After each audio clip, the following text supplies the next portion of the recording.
Hello everyone, welcome back to the Nordic Pioneers series of video podcasts. My name is Chiara. I am the project coordinator at Nordic Pioneers, and today we're here with Jesper, who is the founder of Soundbox and Sega and has a lot of other things that he does. So just to recap, the reason that we're doing this is to inspire youth to take action by highlighting personal stories from other young people around the world, and we're going to start off with our jury, who we know and love. So today with Jesper, would you like to introduce yourself? Tell us where you're from, what you do, how old you are. And thanks for having me on the podcast. Yeah, of course. So my name is Jesper, and as you said, and I'm the CEO and co-founder of Soundbox, where we basically make speakers that people can use for parties and basically just getting, let's say, a release from the everyday stress of life, and just letting go and listening to music. And then secondly, I am the founder and board member of Sega, where we work to get more young people involved in, let's say, not specifically politics, but more democracy in society.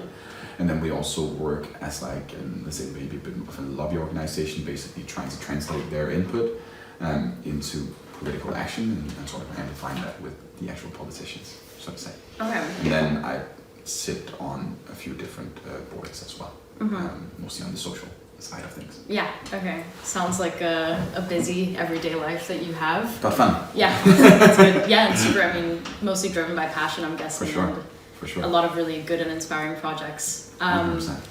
So if we start with a little bit about Soundbox, because that's your main thing and your first thing that you started off with. Could you tell us about how it all started? Because you were quite young, right?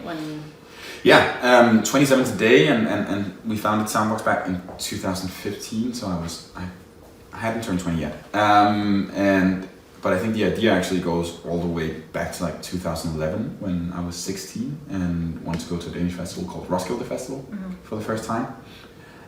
Did some research online and quickly figured out if you want to have the best parties, the best time, you needed to build the best sound system. So I thought, okay, of course I have to teach myself how to do that. So I went online and did some research and taught myself this very basic electric and acoustic, let's call it engineering, and put together a speaker. And I was quite happy with how it sounded and how it worked. But I remember bringing it to the festival, where I think it lasted for about 20 minutes until someone poured a beer into it. It died and it never really came back to life. So that was sort of my first experience with the problem that we later tried to solve. But as you can hear, I wasn't really good at building speakers back then. But in the next few years, as I went through high school, I met some people that were smarter than me, started building speakers with them, and it became our one big summer hobby that we spent every weekend on. And eventually we got good enough that people started reaching out to us and asking us if we could build speakers for them. And then it kind of just, let's say, progressed from there, and eventually we put up an ad on Den Blå Avis, like the Danish version of Craigslist or eBay, basically where you can sell used stuff, saying we could build speakers for this one festival. We thought we could sell 2, maybe 3, if we're lucky, but 200 people called us in 4 weeks wanting to buy speakers, and we were still in high school, so we couldn't build 200, but we built 5, and saw how happy the 5 people were and how much the other 195 people wanted them, and decided to start a business. And that's kind of how it went. That sounds insane. You were still in high school. You don't hear that often. It was a lot of fun, very random stories. very, very stupid and very lucky and all of that. Yeah, but what obstacles did you meet along the way? A lot. Yeah. Some driven by external things, mostly driven by own mistakes, I think I would say. So I think just in general, of course, learning how to just build a business and how to do that. Learning how to become a leader. And of course, I think also just when you start something at this age, then I think just growing up to become an actual person, or not an actual person because of most people, but basically growing up and figuring out who you are when you're spending this much of your time on a single thing, I think was a challenging thing on kind of establishing an identity, figuring out who it was outside of just the one, let's say, product.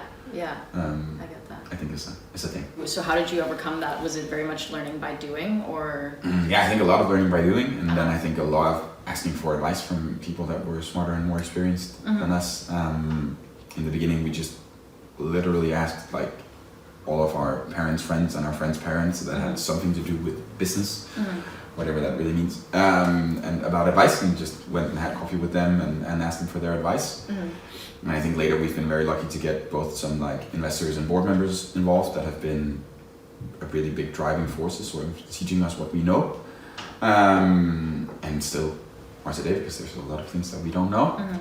And then lastly, we've gotten a leadership coach involved who we've been working with since 2016, so soon for 7 years, who I think has also been a major contributor to sort of us, let's say, figuring out especially this more human aspect of it. Yeah. Okay. And what was I gonna say? Sorry, I'm blanking now. Oh yeah, I was gonna ask if have you met any resistance, or did you meet any resistance back then, just based on your age or how young you guys were? Was there anyone who wasn't taking it seriously because of that, or I was think encouraging? I wouldn't say I don't think it was ever like a real blocker. And if it was ever a real blocker for someone, then I think I just knew, okay, that's not a person that I need to be involved with then. Like if I walked into a law office and they were like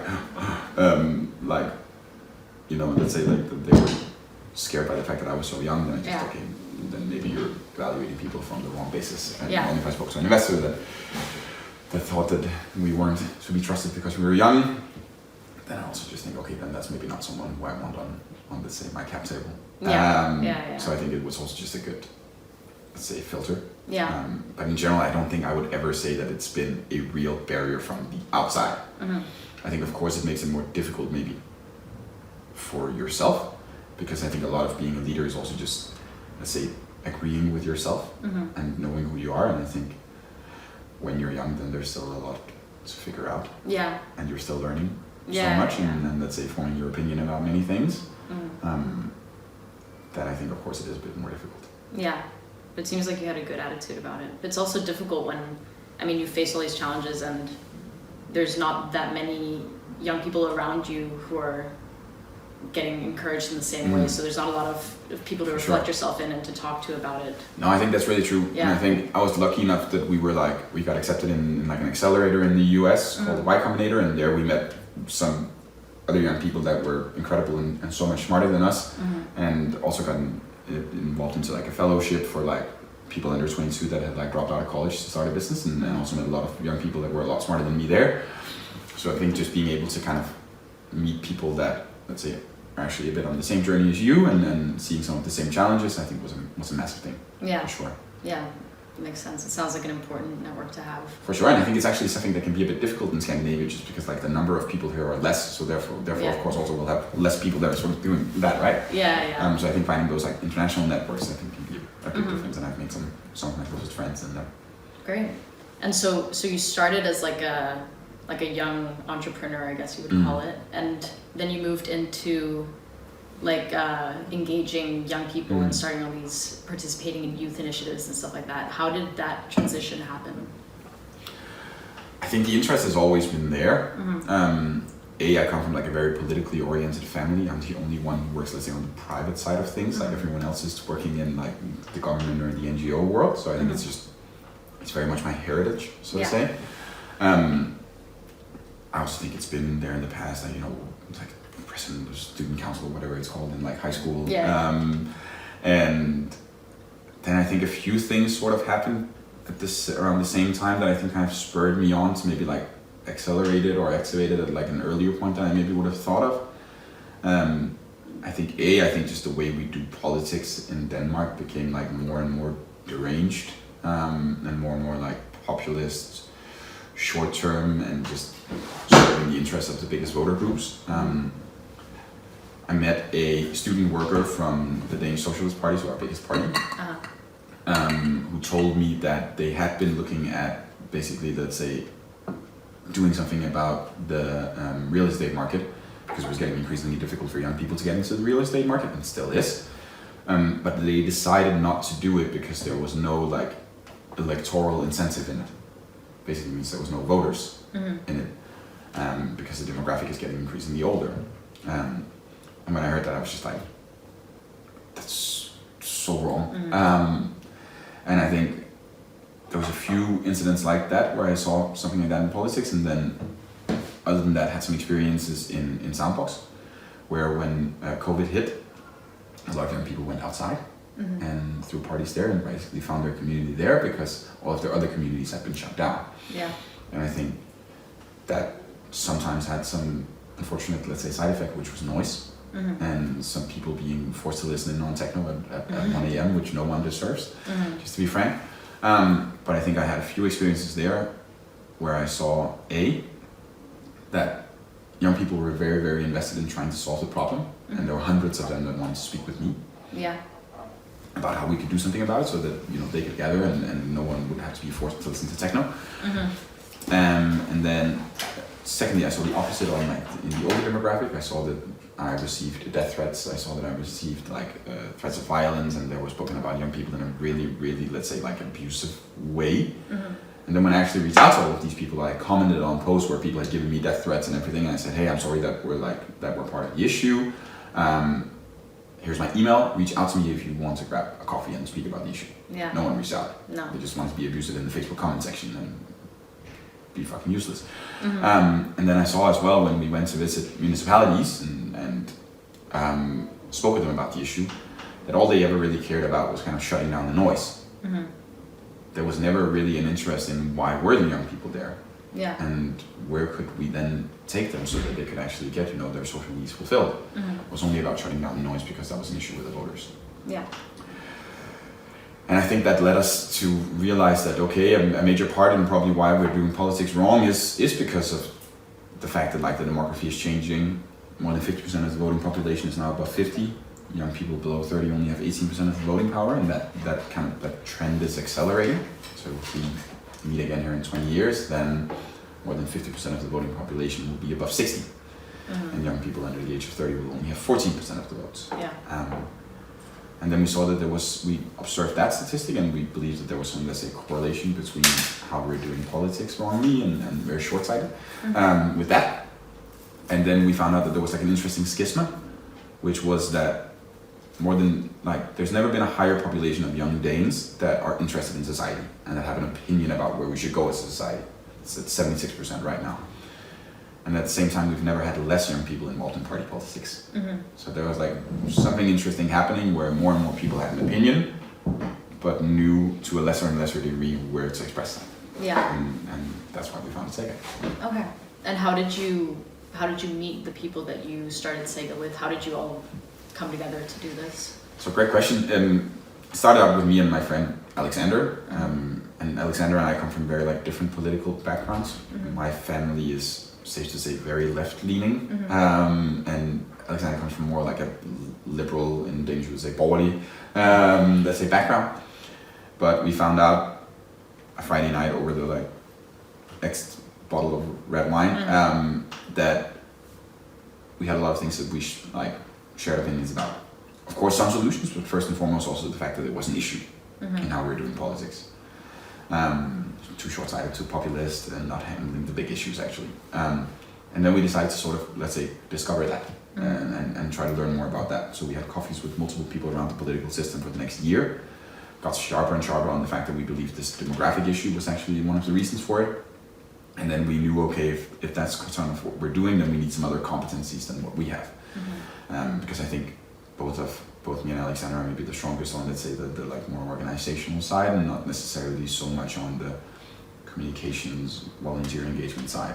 And therefore we reached out to Carl, who has Corpus, which is a communications agency and who I've known for a few years.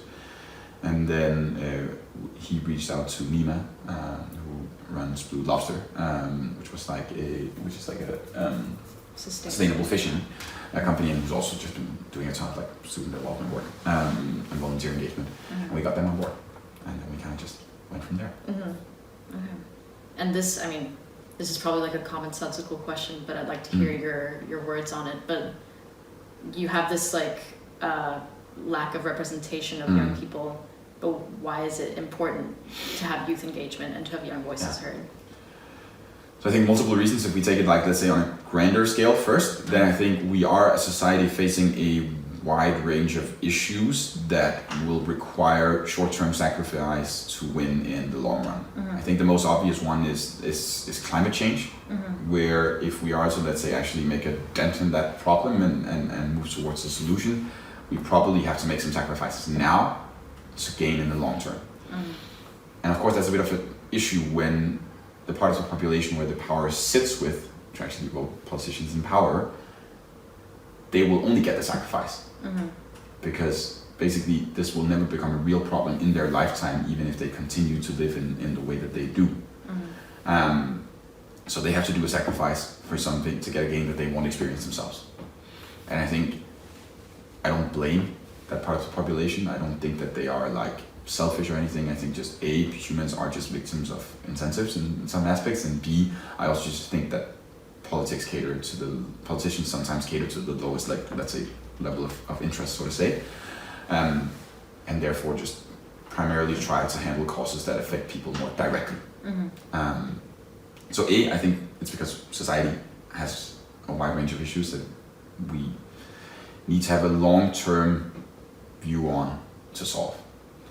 And then I think B, also because I know we're seeing a tendency where there's more and more legislation being passed that affects the demographic, the young people, without them ever being involved in that legislation, or at least not sitting at the table where the actual decision is made.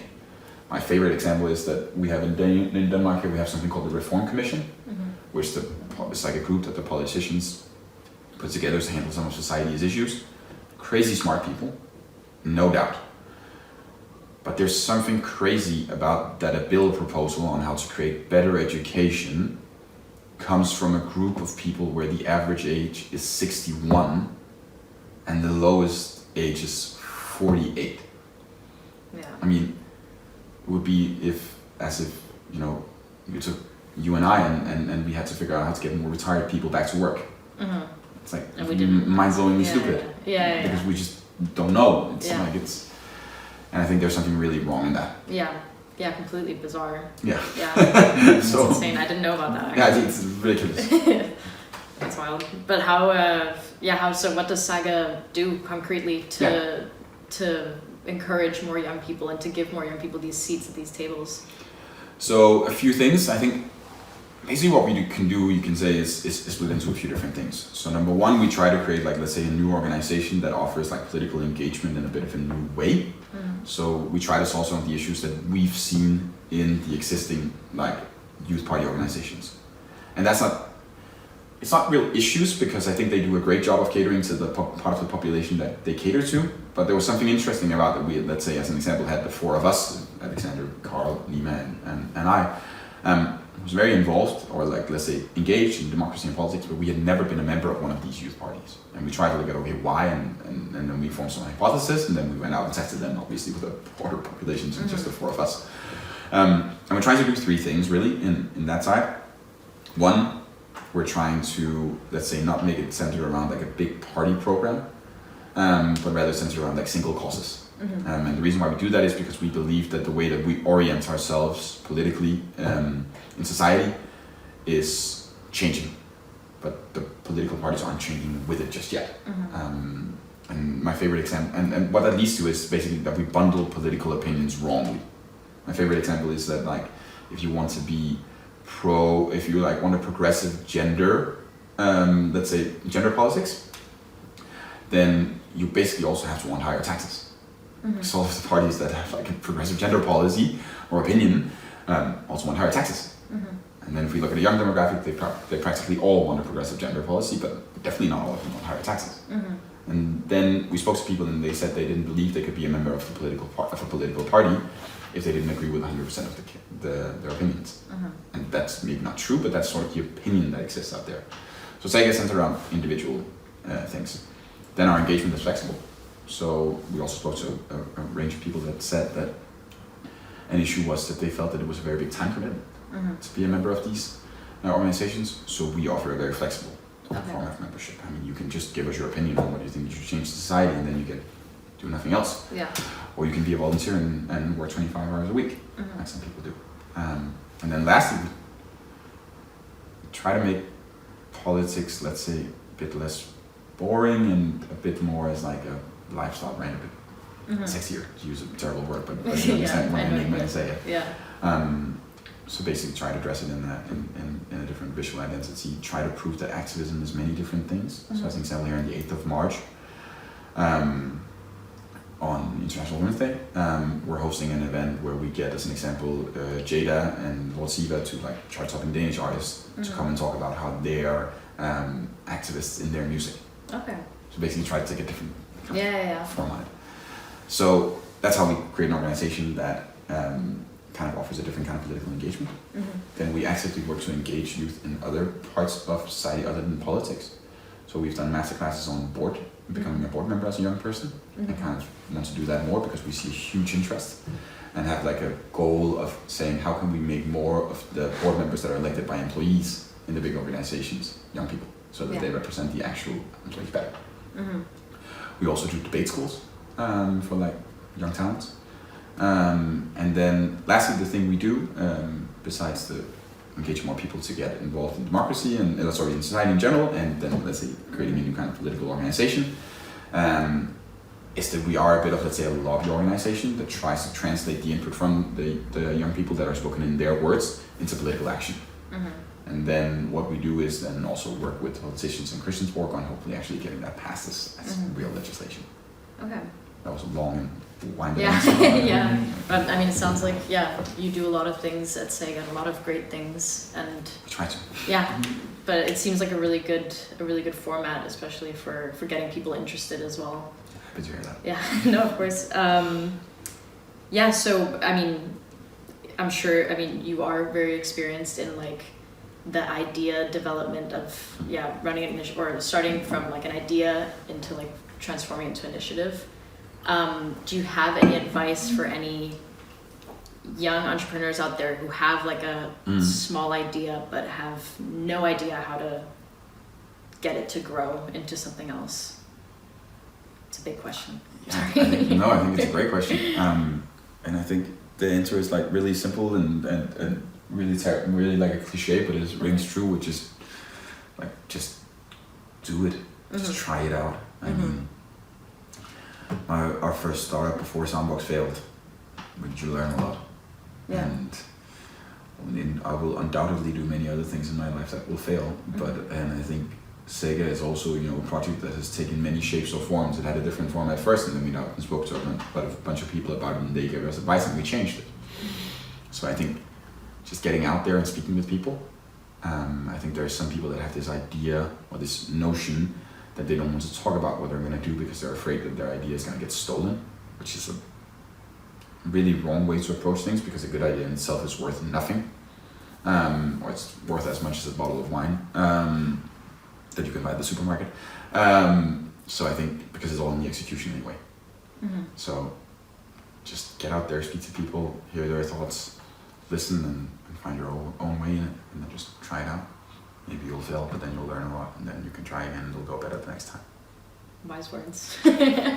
Wise words. And yeah, I mean, in this saying, like, in this whole like speaking to people about your idea and like pitching your ideas, you have a lot of experience with that now, but was that something that sort of always fell naturally to you, or was that something that you also had to develop? And if so, do you have any advice for how to develop those like public speaking and like the confidence, even if it's fake confidence, right? I think what I did a lot in the beginning was actually in some way that I thought of myself as almost like taking on character a bit, because I think I was never like, let's say, bold enough or like confident enough on stage, which just makes a big difference. But then thinking of it as just like, okay, now I actually like actively have to not speak like this, but I have to speak like this and sound like that. And then I think just a lot of practice, to be honest. And I think it just, and then my number one other weird recommendation around it is, I think a big part of being a good public speaker is also just being very present in the moment with people. So that you can actually like sense from the audience what it is that engages them and what it is that doesn't. So I always meditate before I speak publicly, because then I'm more present and I can understand more sort of what's happening in the room, and I can use that to then alter the next parts of what I'll say. Yeah. But because it's a very different experience speaking to 250-year-olds than this like 30 high school kids. Yeah, of course. And how can you kind of sense what it is that makes sense for them, and then alter your words and storytelling to fit that. Yeah, I've never heard that one before. I'll definitely keep that in mind for my next. Yeah, so now just some like kind of rounding up questions, Sure. general about your participation in Nordic Pioneers as well. Why did you decide to become a member of the jury? Because I think there's a lot of important initiatives out there that deserves to be recognized. And I think a lot of people... So I did the easy way. I started something that was like a business, and then I went into like, you know, let's say this is my more like volunteer and engagement side. And that's the easy way, because I made something where I actually had like a stable income and job, and then I could kind of do the other thing. But there's a lot of people that actually take the real hard, purely impact-driven way. Mm-hmm. And they don't get a lot of recognition. They don't get a lot of money. Mm-hmm. Many of them don't see any for a long time, and they just fight for what they believe in still. And I think to create something like the Nordic Pioneer Prize that can actually recognize them, give them a little bit of funding as well, I think it's a really good initiative. Really, really good. Mm. Thank you. Yeah, and what do you think holds a lot of young people back from chasing their dreams or starting their projects? And how can that be overcome? Yeah, I think there's a lot of young people that have very low like democratic self-esteem, or like, let's say, societal self-esteem, because they don't feel they get heard or listened to. And I think just starting it out in your own like sphere, I would say, you know, okay, if you are a bit scared, if you have something that you truly believe in, but you're a bit scared to like talk about it, or, you know, engage or build something bigger around it, start out with one friend. And do it with a group of friends, then do it at your family dinner table, then, you know, go to some place where you can do it in front of 20 people, and then kind of just build from there. So kind of dip one toe in the water at a time, and then next time 2 toes, and then just eventually at one point you'll feel ready to jump in. Yeah, yeah, for sure. And then just think of what's the worst thing that can happen. Yeah. Practically nothing. Maybe your ego will get hurt a little bit if it doesn't work, but no one really cares. Everyone will think you're cool for trying. Yeah, that's true. And what would you say then is the most underrated skill needed to start an organization or a project? Humility. I think just asking for help and recognizing that you have so much to learn, especially when it's in a new space. Yeah. Well put. Yeah, that's all the questions that we had for you today. Thank you so much for having me on. Yeah, of course. If there's anything you want to add or... Nothing in particular. All right. Well, thank you so much for joining us again. Thank you. And for being a part of our initiative in general, and for doing everything that you do. Thanks for having me. Yeah, of course. Thanks for having me, and thanks for what you do. Yeah, no, of course. And for everyone listening to this, we just opened our nomination platform. So if you know someone who deserves to be acknowledged for everything that they do, then go ahead and nominate. Yeah, thank you. Perfect.